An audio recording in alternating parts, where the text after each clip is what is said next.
A number of years ago, there was an article in the news about a little girl about 2 years of age who was lost on her farm, a very large farm in the western part of this country.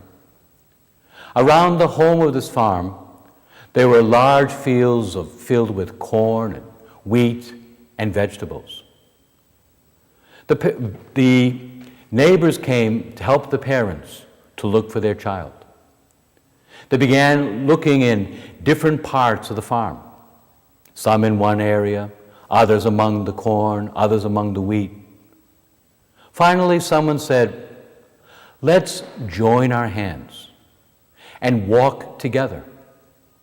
In this way, we can look in every area of the farm." They did this. And when hands joined, they found the little girl safe and sound. Let's join our hands. We are called to have this same spirit also. During the Last Supper, Jesus is with his apostles, and he's praying. In this prayer, we see the heart of Jesus Christ. He says to his Father, "Father, I not only pray for these disciples around the table with me, but also for all those who believe in me because of their word." Jesus here is praying for us. We're part of the group who believes in Jesus because of the preaching of the apostles. At this moment, we are in the heart of Jesus Christ. And what does he ask his Father for us? What is most important for Jesus? He asks his Father to help us to be one in him and in the Father, in the Holy Spirit. And that he help us to love one another. For Jesus, love is the most important. It's the essential. Here he prays that we increase in love. Love for God and love for everyone else. He wants that each one of us have a real, intimate relationship with God, so that each one of us also loves from the heart all our neighbors. Here in this prayer, Jesus is desiring the best for us. It is in love where we find our life. Without love, in other words, without God, there's no life. If the grain of wheat doesn't fall to the earth and dies, it remains alone. But if it dies, it gives much fruit. He who loves his life destroys it. He who lives for himself destroys his life.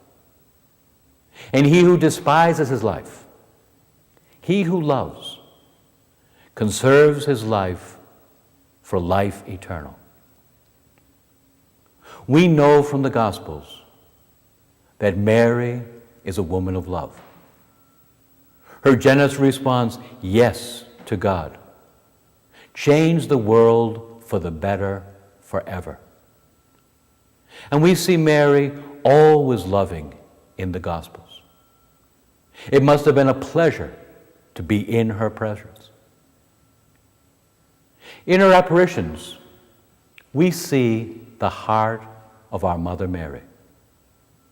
She always calls us to be a community. In Guadalupe, she tells the bishop, build a church. She not only wants a building, but she wants a community of faith. In Lourdes, Mary confirms that she is the Immaculate Conception. And she also tells the leaders of the church to build a church. Again, another community of faith. In Knock in Ireland, she calls us to the Eucharist, the heart of our communities. In Fatima, she calls us to pray for all sinners, ourselves included, so that all of us can grow in faith in her Son.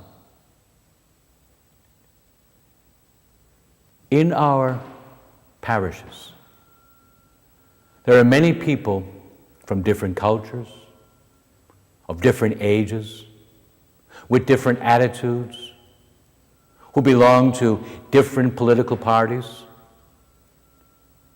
In a few words, there are a lot of differences between us. But we share the same faith in Jesus Christ. We are called to be united in Him. We are called to work with hands joined, like brothers and sisters. Today we ask Jesus, through the intercession of Mary, our Mother of Perpetual Help, that He help us to join our hands and proclaim Him as a community of faith. Good day, and may God bless all of you and all your loved ones.